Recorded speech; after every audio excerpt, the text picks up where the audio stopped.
we go to a round table Bible study, Sister Florence and I. And I sit beside the ladies' house too. And I don't know, her and I got it talking about something. She said, I feel a shout coming on. She just burst right out and went to singing. So I'm going to feel a shout coming on so nobody else don't want to shout.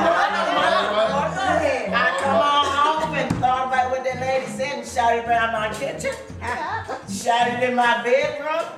And I don't mind shouting anywhere I get to if I want to. Amen. If the Lord says something, it's in the store. I can hold on and shout. Amen. But today we're talking about the black woman. The civil rights struggle in the United States often thought of as an attempt to allow the Negro male to assume the rightful place in American society, has at times tended to obscure the role of the Negro woman in shaping America's culture. There is more than truth in Langston Hughes' poem when a black mother tells her son, life for me ain't been no crystal stair. The black woman was as much governed by the slave system as the black man. She was severed from past roots and thrown into an entirely new role as a slave, labor, breeder, concubine, and most important, and lasting, family matriarch. And if I pronounce them words wrong, we do this like we used to tell the children. I should beep it and go right on. You're doing a good job. You're doing a good job. Black women were in the midst of the abolitionist movement. The foreign sisters were fighting for emancipation. All right. And the right of women in the mid-19th century after emancipation. The black woman was sought out to be the leader and inspirator of her people. She was trained to teach, ironically, because she was a woman. In 1851, Myrtle Minor and Harriet Beecher Stowe established a school for Negro women in Washington, D.C. By 1861, Oberlin, as a pioneer, had admitted women.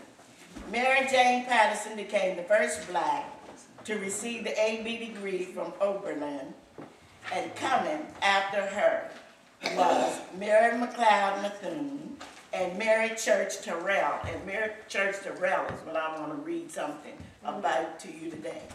Mary Church Terrell, she was born in 1863 and died in 1954. An active leader all her life in the campaign for equal rights. Mary Church Terrell was born the year that Emancipation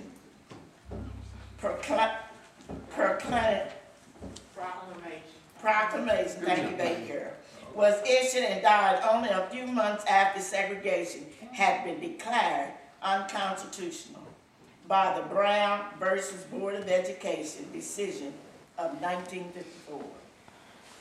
A graduate of Oberlin College in 1884, Ms. Terrell was appointed to the District of Columbia School Board in 1885. And in 1904, she was a delegate to the International Council of Women in Berlin, where she addressed the council in French, German, and English. She was an active worker for women. The passage of the 19th Amendment, which granted women the right to vote. In 1909, she became a charter member of the NAACP and testing segregation public facilities in Washington, D.C. Born of an ex-slave parent of Memphis, Tennessee, Mary Church Terrell chose to make her home in Washington, D.C. As a writer, lecturer, organizer, and demonstrator. She fought segregation in the restaurants of the nation's capital. She spearheaded the fight for enforcement of a 75-year-old law prohibiting discrimination against respectable persons in restaurants The resulting case was decided favorable, paving the way for the beginning of international in the public accommodation of the nation's capital. Mrs. Terrell published her autobiography, A Colored Woman in a White World. In 1940, she died in 1954 at the age of 90, having seen the initiative of a new policy which she had done much to bring about. Amen.